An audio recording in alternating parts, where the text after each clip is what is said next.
Mom treated me like trash my whole childhood till I got out. But now she crawls back on her knees. My mother's voice was a blade, sharp enough to cut through my dreams before they even formed.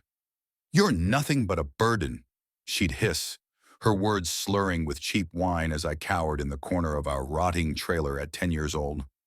By 16, I swore I'd escape her venom, and by 25, I had only for her to show up now, begging for forgiveness like I owed her my soul. I was 6 when I first realized Mom didn't love me the way mothers were supposed to. I'd seen it on TV, moms who tucked their kids in, who smiled at their drawings, who didn't scream until the walls shook. Our trailer in rural Ohio was a different world, one where love was a myth and survival was a daily test. Mom, Linda, was a storm of rage and regret, her life a wreckage of bad choices and worse men. She'd lost her job at the diner when I was 4, after showing up drunk one too many times. From then on, I was her punching bag, not with fists, but with words that bruised deeper. "You ruined my life," she'd say, her breath sour as she loomed over me. "If it wasn't for you, I'd be free."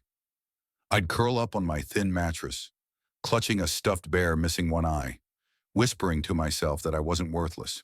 School was my escape, the only place where I wasn't invisible. My third-grade teacher, Mrs. Carter, noticed the holes in my shoes and the way I flinched when someone raised their voice. She started slipping me extra snacks, books, even a coat one winter when Mom forgot to buy me one. I'd hide those treasures under my bed, terrified Mom would find them and scream about charity making us look weak. By high school, I was acing every class, driven by a fire to prove I was more than her insults. I'd stay late at the library, poring over books, dreaming of a life beyond the trailer park. My guidance counselor, Mr. Hayes, saw my grades and pushed me towards scholarships. "You're going places, Sarah," he said, his voice steady, like he believed it. I clung to those words like a lifeline. Mom's cruelty wasn't just words. She'd lock me out of the trailer on freezing nights when I talked back, which meant asking for dinner or clean clothes. I'd huddle on the steps, shivering, counting stars to stay sane.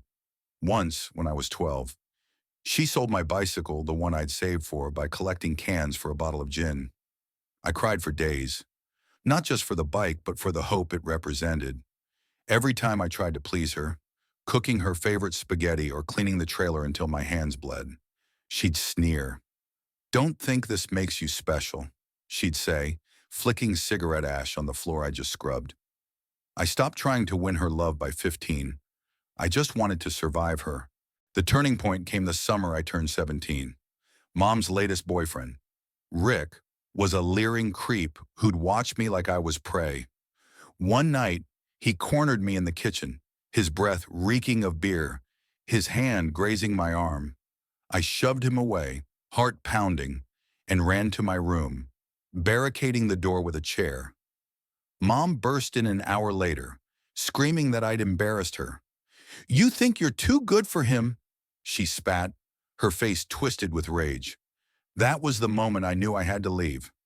I spent the next year planning, working part-time at a gas station, hiding every penny in a tin under a loose floorboard. The day I got my acceptance letter to Ohio State with a full scholarship, I cried for the first time in years, not from pain, but from possibility. I left at 18, packing a single duffel bag and walking 3 miles to the bus station. Mom didn't say goodbye. She was passed out on the couch, an empty bottle by her side. The bus ride to Columbus felt like shedding a skin, each mile peeling away her voice in my head. College was hard adjusting to people who didn't know my scars, balancing classes and a job at the campus cafe, but it was freedom.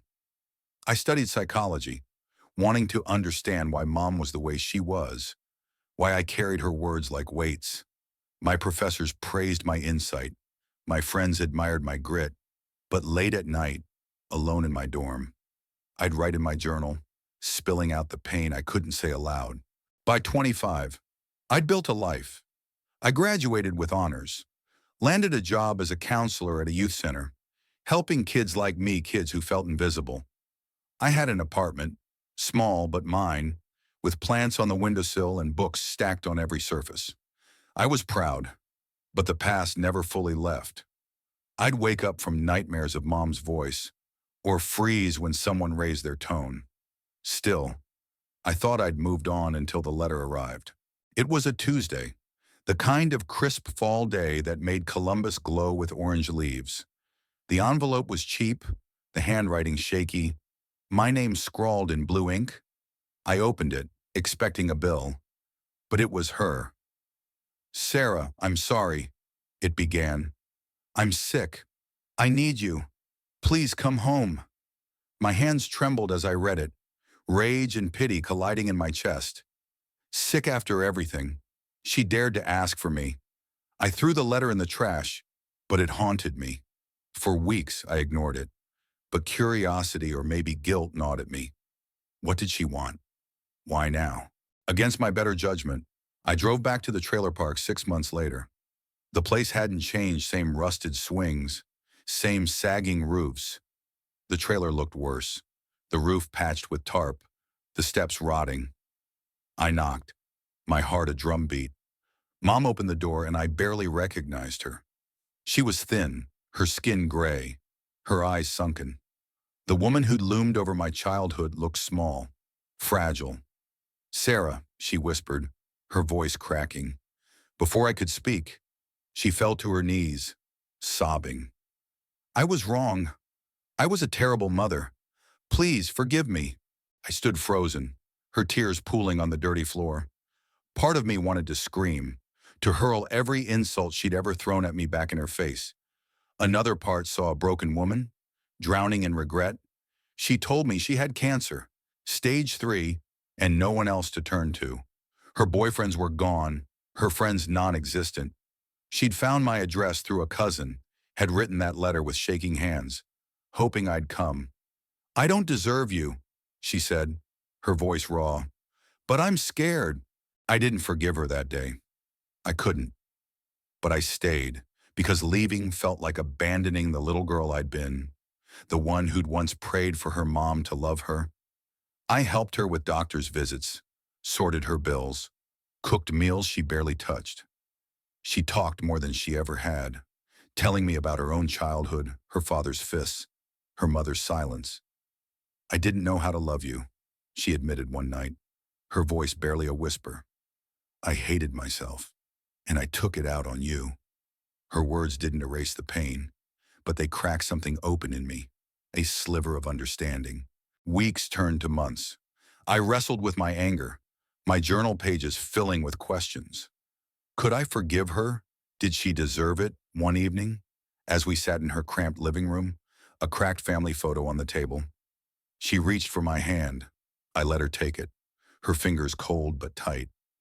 "You're stronger than I ever was," she said, tears in her eyes. For the first time, I saw her not as a monster, but as a person flawed, broken, human. Mom passed away 3 months later.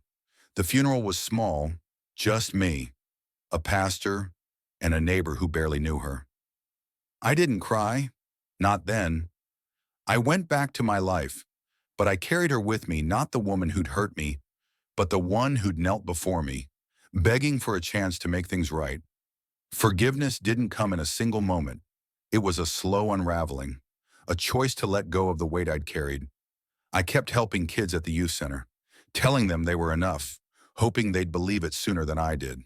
Looking back, I don't know if I did the right thing by going back. Mom's apologies couldn't undo the years of pain, but they gave me something: closure, maybe, or a chance to see her as more than my villain. Life isn't a clean arc of justice or redemption. It's messy, gray, full of choices that hurt either way. I chose to show up, not for her, but for me, to prove I was more than the girl she'd called worthless. What would you have done? Was I right to help her? To let her back into my life after everything? Share your thoughts. I want to know where you stand on the line between forgiveness and self-preservation.